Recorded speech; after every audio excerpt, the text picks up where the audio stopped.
মানুষ অনেক কিছু হারিয়ে আবার করে তোলেন, কিন্তু বিবেক হারালে আর ফিরে পাওয়া যায় না।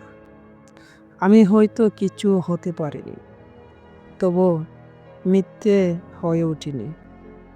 কোনো অন্যের পাশে দাঁড়াতে পারিনি বলে অনেক সময় একা থেকেছি, তবুও নিজেকে নিজের চোখে অপমান করিনি। এই পৃথিবীতে আজকাল সত্য বলার মানুষ কমে যাচ্ছে, তবুও আমি সত্যের পথে হাঁটতে চেয়েছি। কারণ দিন শেষে আমি যাকে সবচেয়ে বেশি ভয় পাই সে হলো আমার বিবেক। আমি ভুল করেছি, শিখেছি, নিজেকে শুধরেছি, কিন্তু নিজের আত্মাকে কখনো বিক্রি করিনি।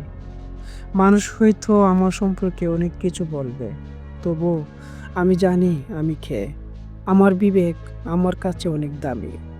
কারণ বাকিরা চলে যেতে পারে, কিন্তু আমার বিবেক রয়ে যাবে আমার কাছে আজীবন।